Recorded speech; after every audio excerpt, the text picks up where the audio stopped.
Okay, hi. So I'm with Professor Naomi Williams at Rutgers University. And so we're just going to get right to it. And so, Professor Williams, like my first question for you is, can you tell us a little bit more about how you got into your current research and what continues to motivate you to continue on with this research? So I first got into studying working class history because it was in my history classes as an undergraduate student where it finally became clear to me that the reason my life was the way it was, the reason my neighborhood looked the way it looked, the reason some people I know who work really, really hard and still struggle to make ends meet, that there were structural forces in play Right. that limited people's ability to maneuver through systems, right? And so in my history classes, it became really, really clear that that was a thing. And political science, I'll say that as well. And so it started to make sense. But one thing that was missing, even in my history classes, was a deeper analysis, a racial analysis, but also a class analysis. Mm-hmm. And so, as a master's student, one of the first classes I took was an oral history methodology course. And my instructor focused on Southern labor history. And for the first time, I was like, okay, now I get it, Mm-hmm. right? So there was as I studied, there was a deeper and deeper understanding and appreciation of how the world works and why the world looks like it does. And so often, especially people who have been disenfranchised or trapped and segregated from mainstream society, they often internalize as if it's some sort of personal failing. And what I was able to see is that it's not that people weren't trying their hardest or weren't getting educated and weren't doing all of the things that were supposed to, right, pull us up by our bootstraps. They were doing that, but there were structural forces in place that were preventing them, or most of them, right, from getting through. Mm-hmm. And so I do this work because I want us all to get free, right? And how do we all get free? Right. And so I know that the answer comes from people who are doing the work.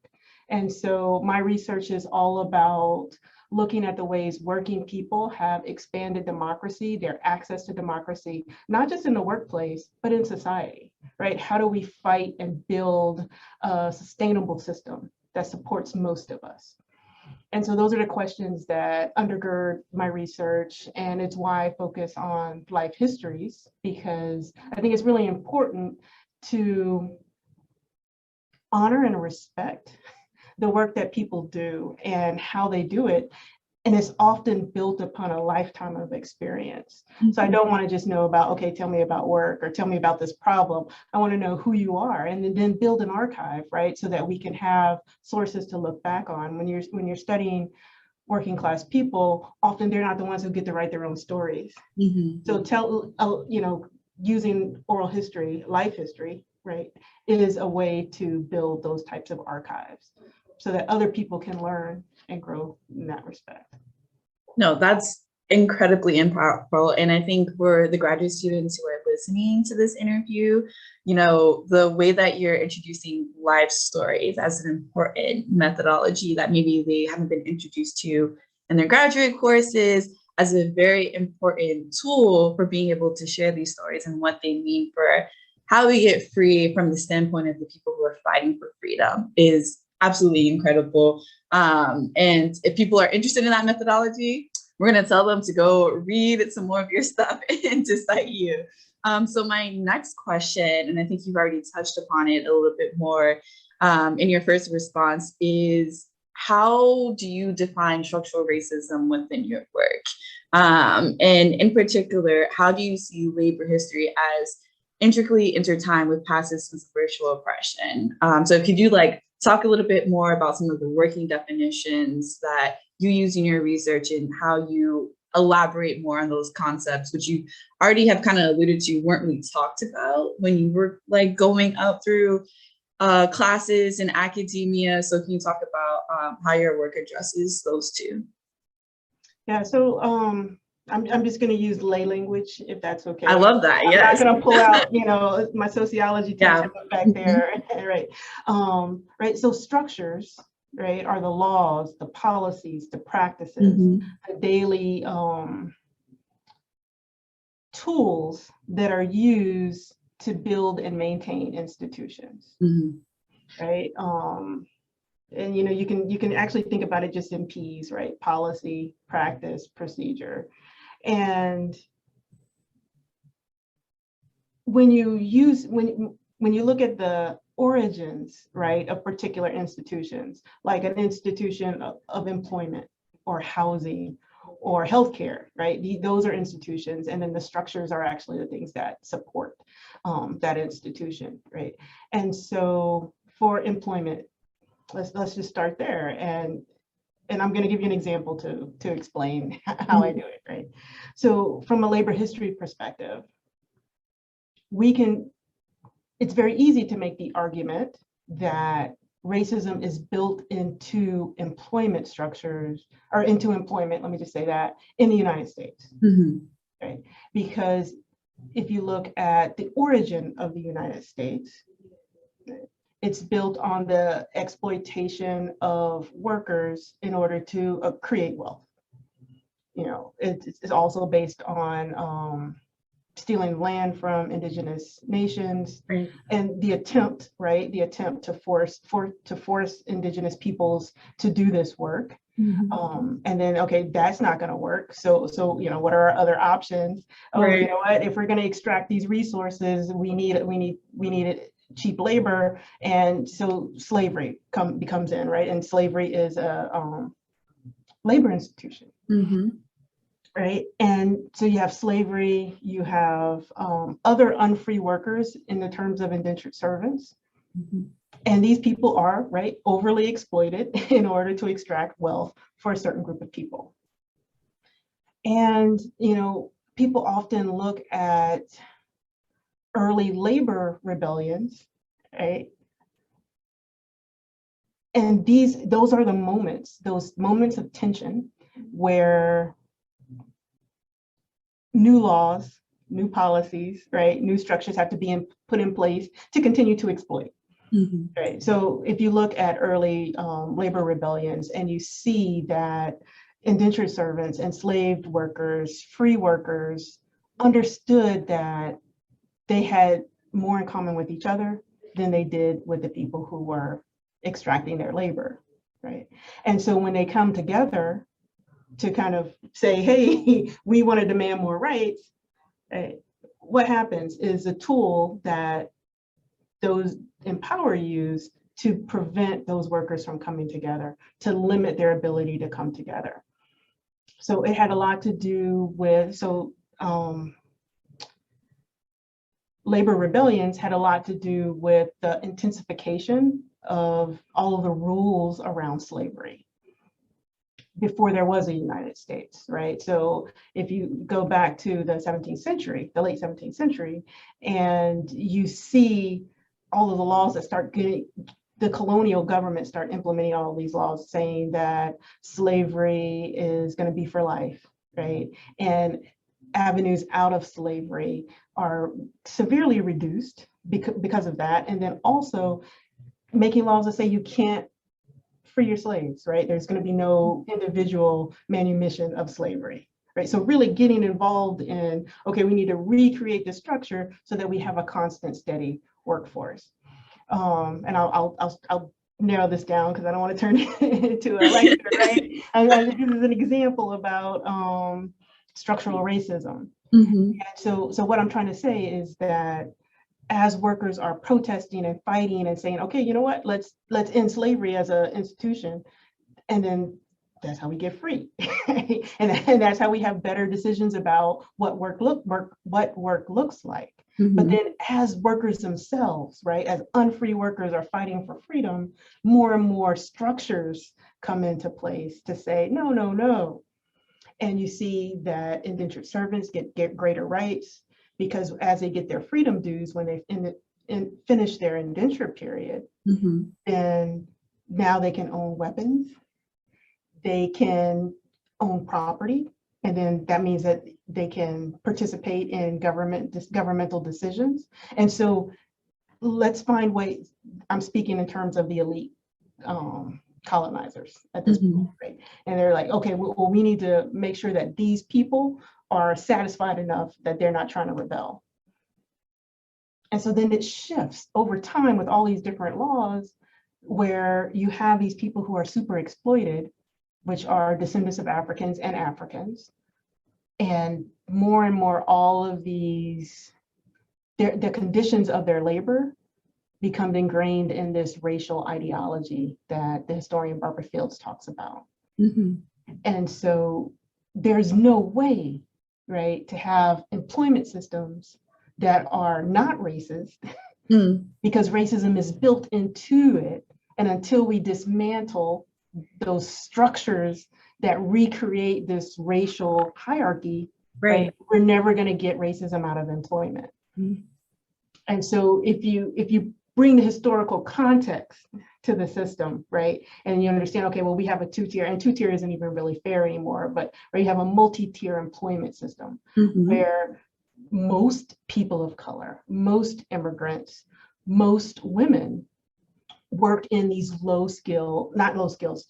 wage positions, right? And so we haven't talked about gender yet, but that also applies, right? Yeah. And so, and it seems natural, but it isn't natural. And history is what uncovers and explodes that for me. So that was a long way around. So how do I define structural racism in my work? It's through looking at the origins of these systems. So we look at employment, we look at labor, we look at all sorts of things. If we trace back to how did this policy come to be, or what was the moment that brought forth a general practice, right, then it becomes more clear of how structural racism operates throughout society without anyone, right? So you don't have to be a racist hiring manager to recreate racism within employment, right? Because it's just how society is. And history is one of the ways that we can uncover that stuff for ourselves. And is why I tell the stories that I do, right? And it also from the perspective, right, of working people and centering their stories. So their stories are always at the center. And then I have a conversation with their narratives with all of the other evidence, right?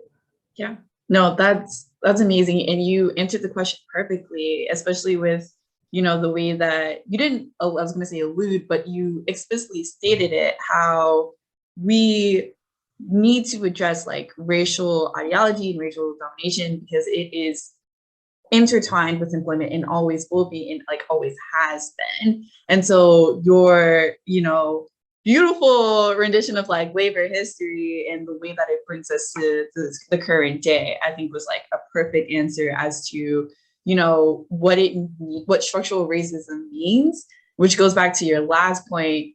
As a structure, you don't need like an actual like pointing to an actual like racist individual, because the structure itself was built to be sustained, to sustain itself, regardless if, we just like pinpoint, well, we removed, the CEO, Papa John's, who made this like racist comment, but then, there's still like racial hiring practices and like racial structure outside of that in terms of like racial occupational segregation going on that's influencing what's happening on these individual levels, on these story levels.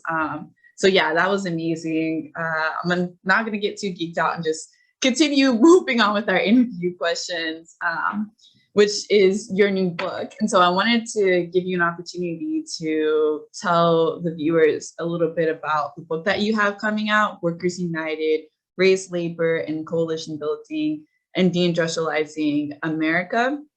And so I was wondering if you could tell us a little bit more about what people can expect from this book, or maybe one of the things that you're like most excited for and most proud of in terms of like, this is the one chapter that I was just like so excited to write, and like now that it's coming into being published.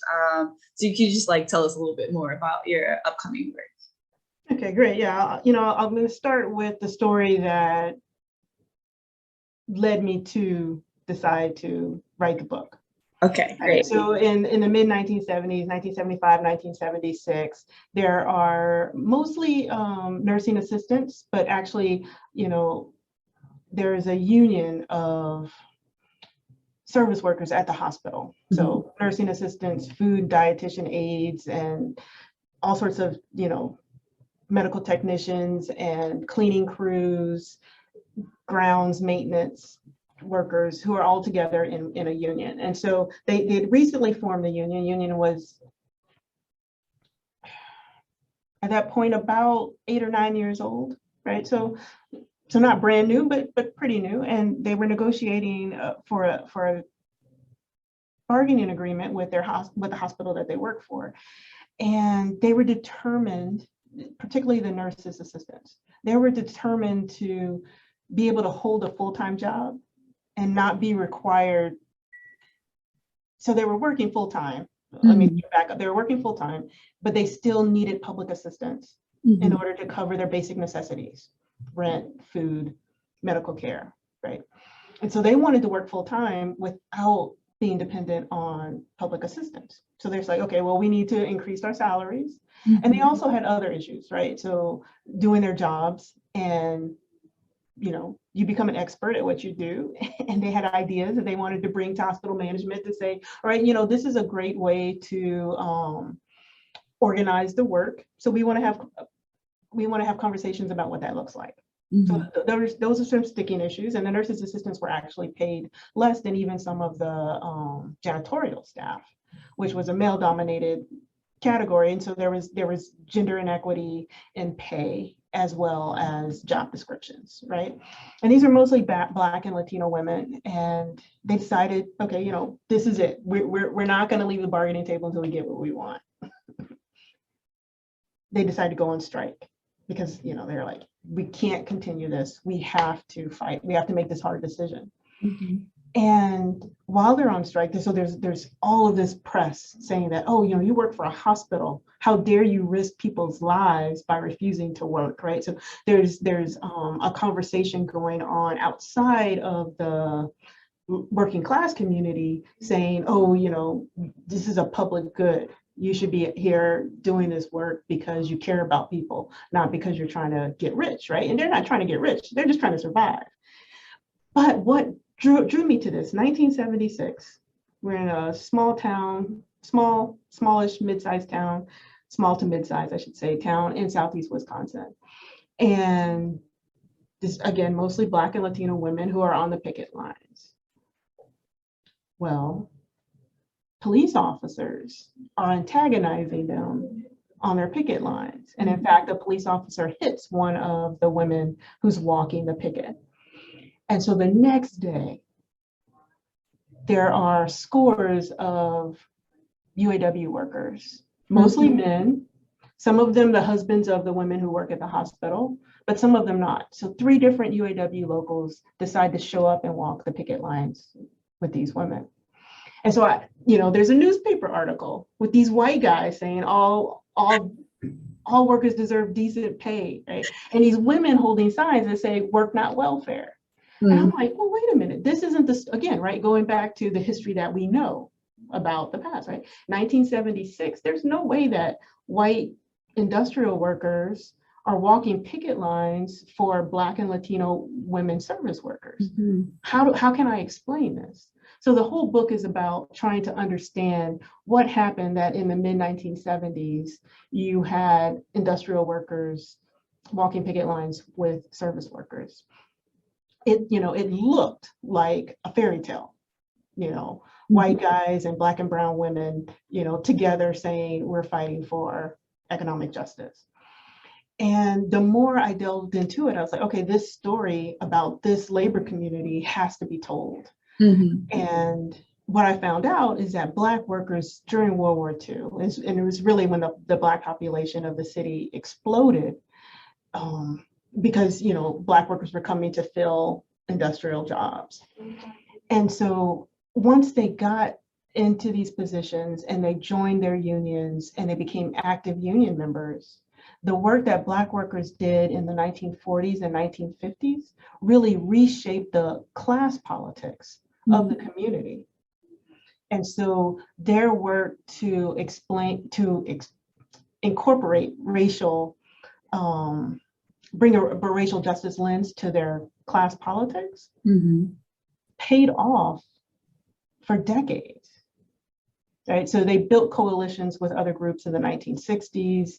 And by the 1970s, the definition of who belongs to the working class and who gets to be considered a worker is so expansive that it does include Black women who are often excluded, right, from these categories, right? And when you think about workers, people don't typically think of Black and Latino women, despite the fact that Black and Latino women are overrepresented in the workforce, right?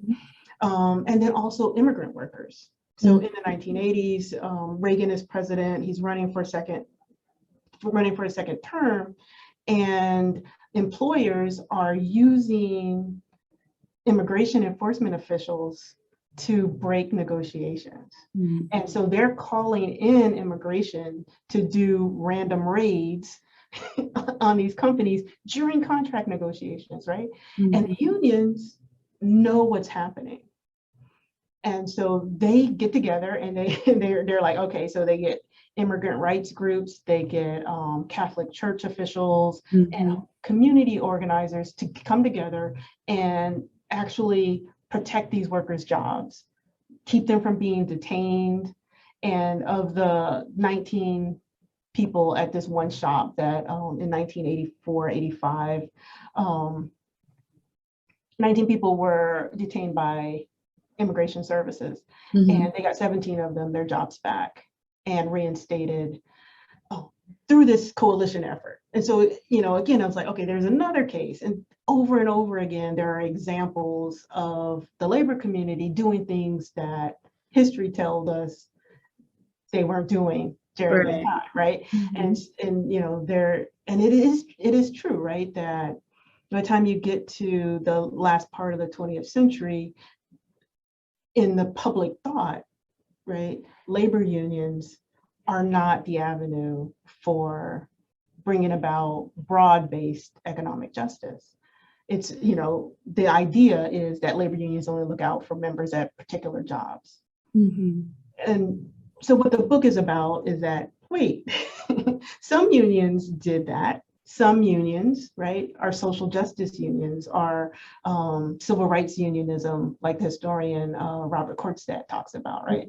And this trend in the labor movement is an important example for us to remember, because again, it's all about how do we get free? And we get free when we center the most vulnerable among us. And that's what those Black workers were able to get their larger community to understand in the 1940s and 50s, and then they lived it, right? So you had 3 generations of working people saying that if I have problems that I need to address, regardless of what they are, the best avenue is through my union, through this collection of other people in similar circumstances with me, even if there's great diversity amongst us. There are things there, we have more in common than we don't. And so what had always been effective, right, even in those rebellions in the 17th century, was to divide the workforce. And the more and more that we understand that that is a tactic and a strategy that has been successful, then we can fight against it and we can come together. And so the book is all about the ways that it wasn't perfect and there are clear losses, right? But over and over again, when they stuck to their ideals, they had success. And too often, and this is the point of the book, too often, labor unions are dismissed. And what we should be looking at is a determined effort. And I think we're seeing it now, right? We're seeing it with Amazon, we're seeing it with Starbucks, we're seeing it all over the place, right? In news and media, they're all, and nonprofit organizations, all of these workers are saying, you know what? We're better when we work together to solve our problems. And so that's the book, and that's what I'm telling. And I'm using this city really to make a larger argument about the political economy of the United States at the end of the 20th century, well, last third of the 20th century. Right. And saying, look, and it's not the only example, right? Because there are great books on Las Vegas and Oakland and Detroit and North Carolina that tell similar stories. Right. And so if we have all of these stories that are actually telling a different story than what we know, then eventually what we know about the past shifts, right? When we bring, the more perspectives we bring in, then we get a different narrative and a usable one. So how do we use this past? Well, we use it by looking at these examples and implementing them today. And I think that that's really what happened, for example, in Staten Island with the Amazon workers, is they organized themselves, they talked to each other, they found out, okay, what are the key issues that we need to focus on so that we can win? And they continue to work and trust each other and build together. And they did it, right? It's unbelievable. No, that's amazing. And I like, once again, I love how you're bringing us back into the present day. Like, you're still taking this historical context and using that for analysis, and like still showing how these examples hold importance for today, because we have this similar things happening, especially with the nurses. When you were mentioning work, not welfare, automatically my mind went to Walmart, and how, there were stories about Walmart, like managers helping their workers apply for food stamps because they don't get paid enough. And so, when you were talking about that being their slogan, and the fact that immediately my mind came up with like a current day example, it just like shows how powerful the work that you're doing is. And that's like my free advertisement. If people go ahead, go buy the book, get it pre-ordered.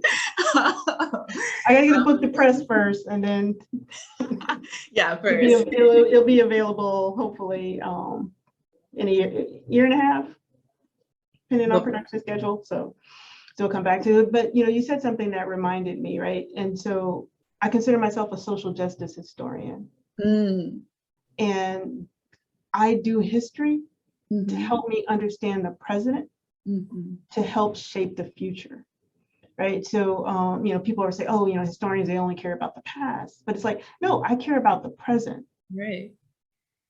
And I know that to get answers for the present, I need to understand the past. Right. So, and that's the approach that I take to doing history, right? I do history so that we get free. Yeah. I love that. Could you elaborate? Because I think that leads to my next question so perfectly, which is like, how do you balance being, and I'll use the term that you use, like a social justice historian, with some of the work that you're interested in doing outside of academia? And so like, for people who are interested in kind of like balancing being a part of some of the social movements that they're researching, especially like graduate students, and then at the same time dealing with the pressures that academia has on us in terms of, deadlines for either your work and publications. So finding that balance, I think learning from you as a professor, the little advice that we can take on as graduate students, but especially graduate students who are like interested in this field, like this is our home, and what we're interested is in the same thing, which is like freedom. Like, we're not just doing this research to do it, we're doing it because we're interested in how do we get free. And so I like wonder if you could talk about, how you found balance, and just like a little bit about your experiences as, I guess, and I love that term, social justice historian. Like, it just came out of my mouth. No, I meant I'm like, where are the t-shirts? Where are the buttons? Yeah, I can get down with a t-shirt with that on it. Yeah, and I'm laughing too when you're asking the question, because I haven't found a balance. And right, higher education is an institution that's a part of the United States. And so racism is built into it. Right, right? exactly. All of the isms, right? So I don't want to just focus on racism because, there's sexism, there's, all sorts of things that are embedded in the institution itself, right? And what gets you promoted and what, if you're like me and you're lucky to be in a tenure stream appointment, right? What gets you tenure isn't what gets us free.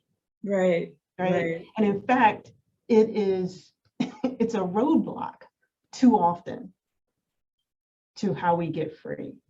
Because, I'm collecting life histories from people who are often dismissed as being actively involved or engaged in the political economy of the United States, right? That means that I'm sitting with somebody for 2-3 hours over multiple days, pulling things out. And then I still have to do something with that later and turn it into an academic publication and have it peer reviewed. So just that process in itself takes too long to get tenure. So how do I honor and respect the work that the willingness and openness of somebody who wants to engage with me and allows me to record their life history, right? How do I respect that person? And how do I keep my job? And I lean toward protecting the person because nobody else is going to trust me if I don't. And at the same time, I have my chair and my dean telling me, you have to produce something, right, for the market in order to prove your productivity and your ability to do this job, right? So that's a real tension that we have to just deal with when we're social justice oriented. And there are ways to balance that. And I can talk about some of what I do to be successful where I am now. And I don't have tenure, so right, that success is still being laid out. However, building a coalition.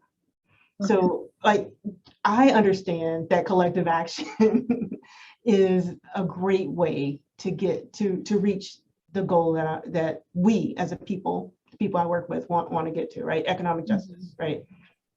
Collective action is the way to go.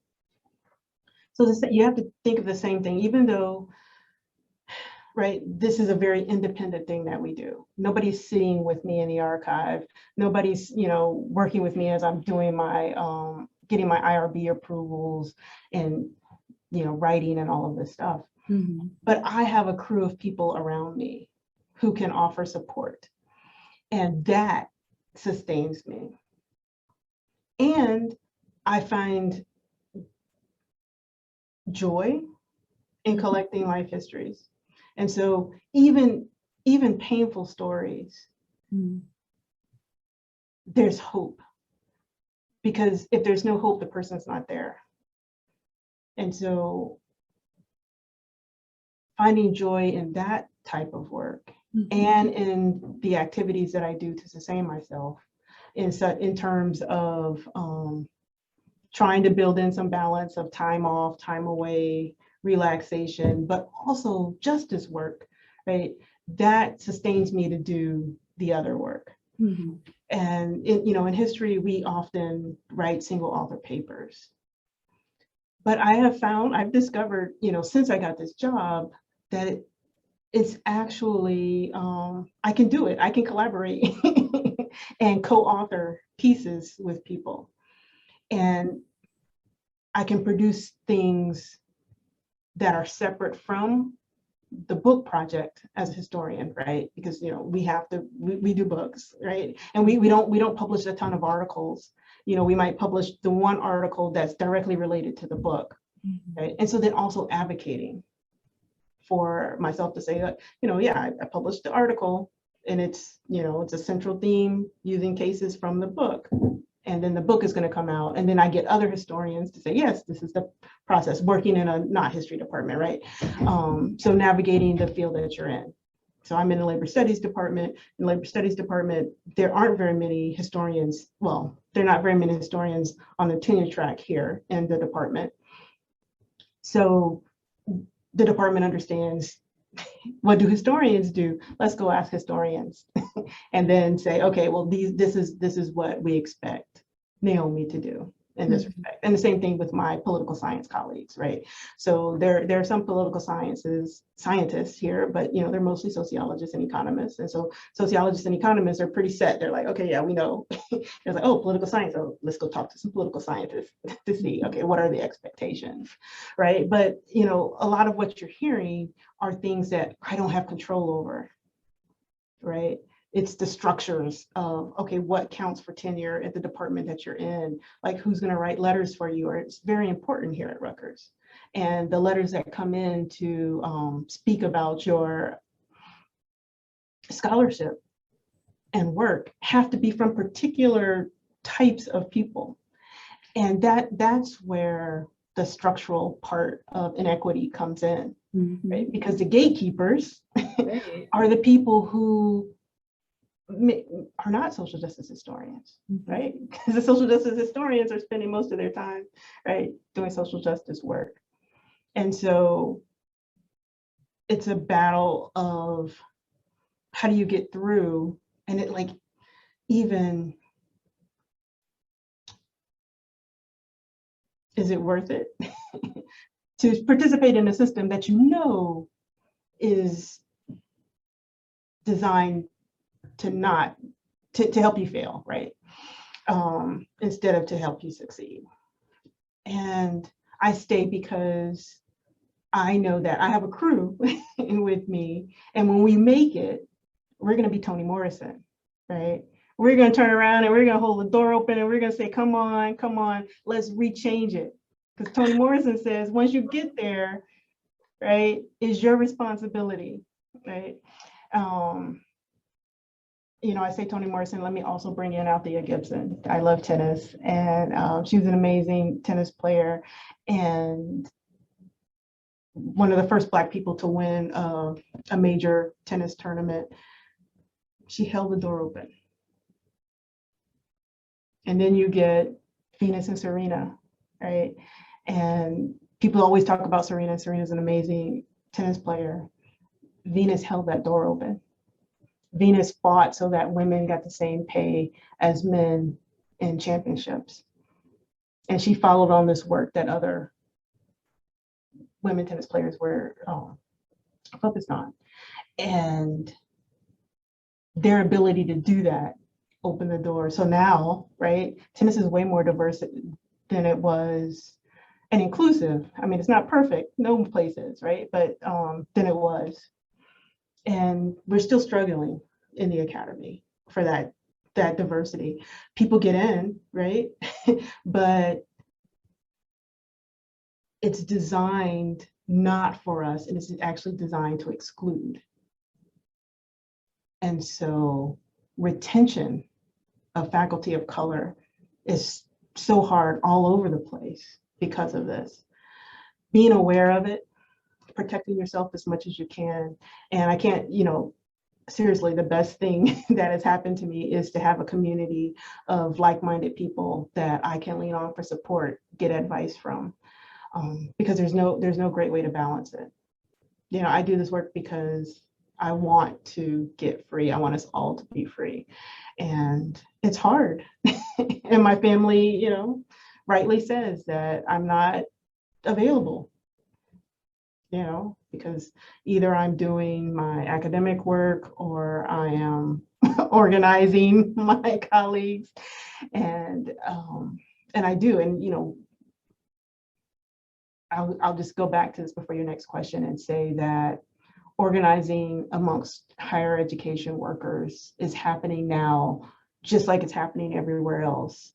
And I'm really excited for graduate students all over the country, postdoc researchers, demanding healthcare, part-time lecturers, we're all in contingent positions and we're all fighting together. And I think that that's going to pay off down the line. And hopefully, as we negotiate better collective bargaining agreements and building our coalitions and networks and collaborating with each other, depending on our situations, right? That part of that is going to also have to be, how do we make this a more inclusive space? How do we promote this type of work? Yeah. Right. But it's not something that graduate students can do alone, right? You actually need the people who have the most power and privilege to help advocate for you and help support your work. And so that solidarity is what helps us win. Mm-hmm. And so it's just a matter of getting more and more tenured faculty, full professors, to join in these coalitions for economic justice on across higher education, right? And it includes getting rid of student debt, right? It includes making tuition affordable, and to return institutions of higher educations to their public good function, right? Not just creating people who can work and do what they're told. I didn't have this question originally written, but could you talk a little bit more about your organizing efforts with higher ed, and like insights that you gained from that? Like maybe what was one of the biggest challenges, or what was like one of the most like positive outcomes, or this is something I'm really excited to be a part of right now, is the Higher Ed Labor United, or like I call it, HELU, right? So Higher Ed Labor United is a coalition, and at this point, I'm not even sure, but it's over 50 different unions across the United States. That's amazing. Of all campus workers, professional staff, just all campus workers, right? So it's not just faculty based. And what we're doing are, we're organizing and collaborating and coming together around 3 categories, coordinated organizing, so, to support unionization efforts and recognition campaigns and bargaining campaigns. We're looking at policy development, so coming up with the legal structures to protect higher education and to protect workers in higher education. And then also political engagement. How do we get politicians to recognize the importance of protecting higher education in the United States and hopefully beyond, right? And how do we get them to represent our interest more fully? And so we're across unions and advocacy chapters and worker organizations that aren't unions at all. And we are united around this anti-racism, social justice, coordinated efforts, and centering the most vulnerable among us. And so this coalition, it really started out of Scholars for a New Deal in Higher Education and the advocacy around the Build Back Better Act. And we were actually making some headway in this, lobbying to protect workers in higher education and protect students, right, who are attempting to get higher education, right? So the momentum from that political organizing turned into Higher Ed Labor United. In July 2021, we got together, we held a summit, we came up with a vision statement, and it's a wonderful platform of justice, right? And again, right, protecting the public good, expanding democracy so that more people can participate in our nation, right? And that more workers can have workplace democracy, better control over their working conditions, the ability, right, to coming out of your center, right? How do we get a just wage? How do we have a more just society?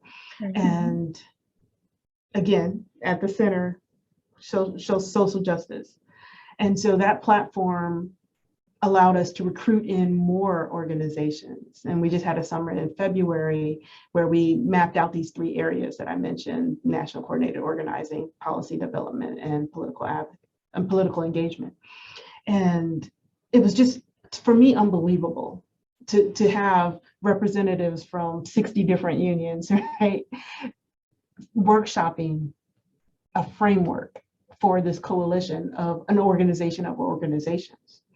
Right? It's hard enough to get, 3 or 4 people to decide on where they want to go from dinner, but we're all, like focused on what can we do to win these things.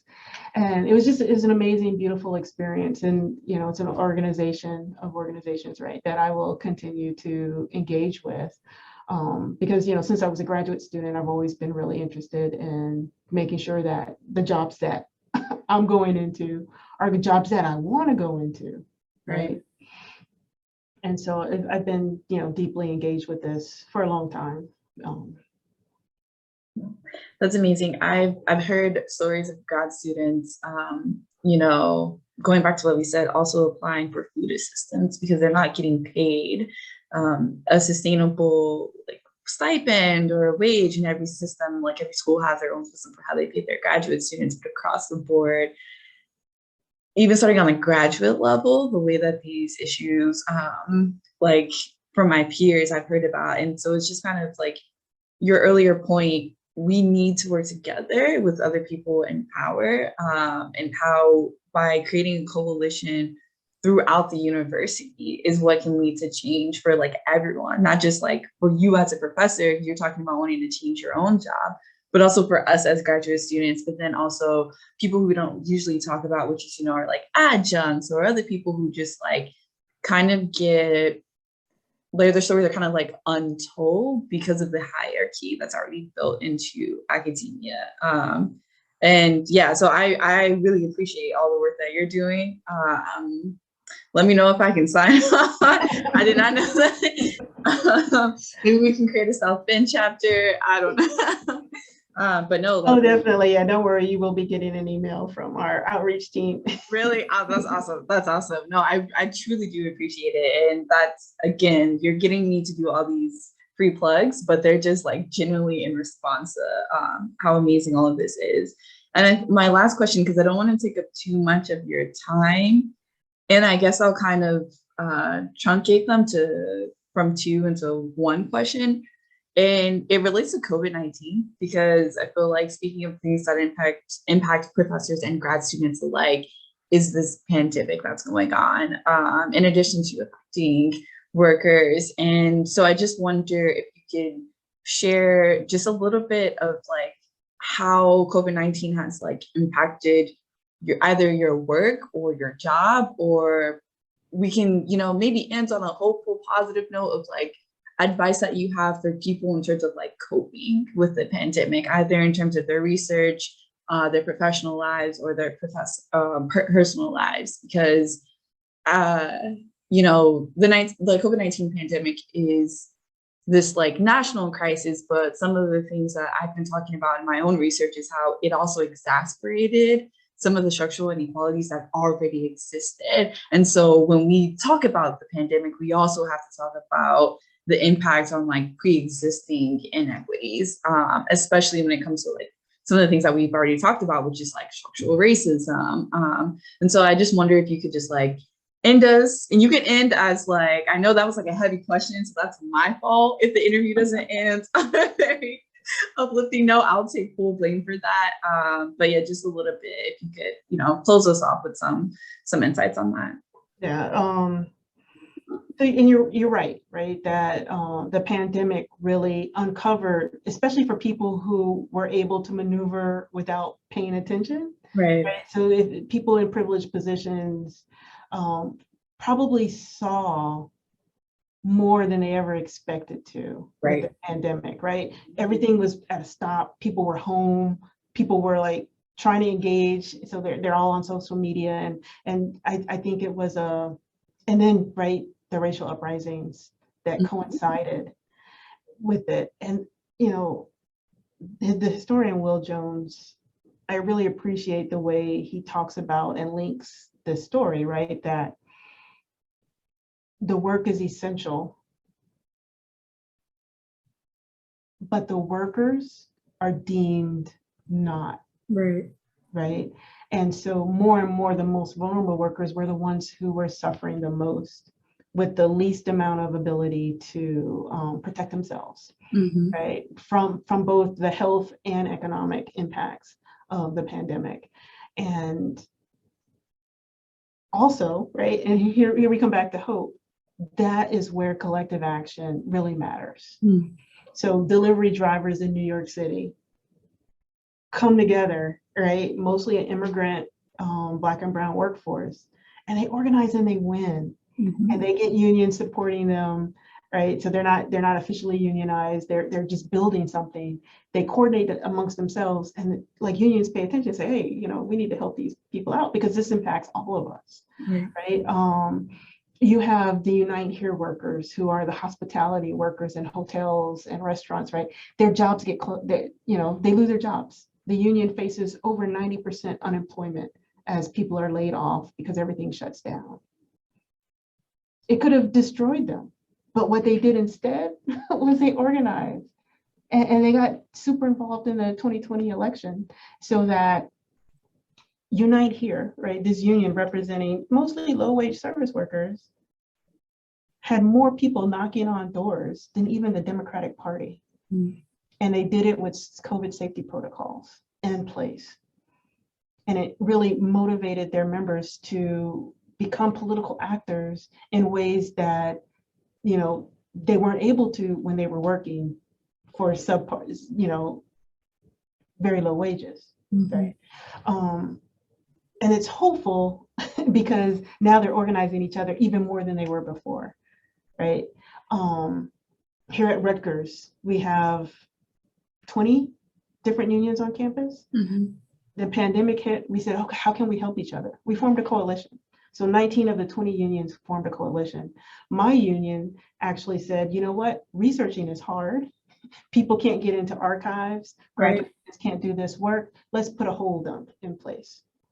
So in fact, I just went through my third year review, even though it should have happened in 2021, because my union negotiated to hold the tenure clock for faculty because of the limitations of the pandemic, right? And not just 1 year, but 2 years, right? And I decided to move forward because, I don't actually want to stretch it out.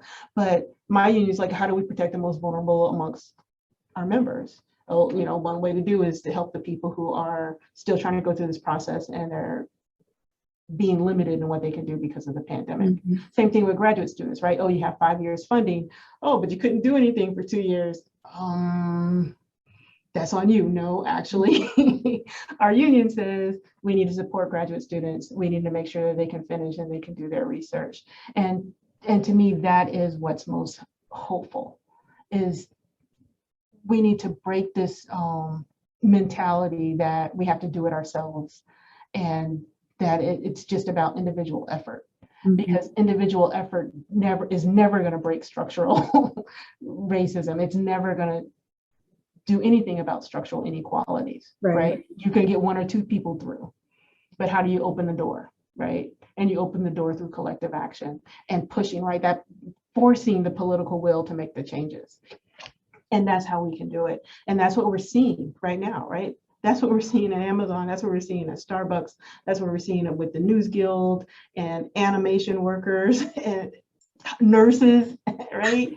This is what's happening, right? And it's beautiful. And it came out of tragedy. And for people who managed to make it through these 2 years without losing loved ones and friends and colleagues, they should feel very grateful. Being here in central New Jersey, the loss is still extreme, especially the anniversaries, right, that continue to come up, and we're still living in these isolated lives. And also, there's hope in people coming together to help each other. And that's why I continue to do what I do. That was a perfect ending. You flipped a question and you got us a very beautiful, hopeful ending. And so I just want to conclude the interview by thanking you for all that you do and continue to do to organize. And the research that you do in itself is already amazing. So I really appreciate you sharing more about that with us. Thank you so much. Thanks for asking me to do this. I really appreciate it. And I appreciate your work too, right? And the willingness to say, you know what, let's ask some questions and see where this goes. So thank you. No, this is awesome. Thank you so much.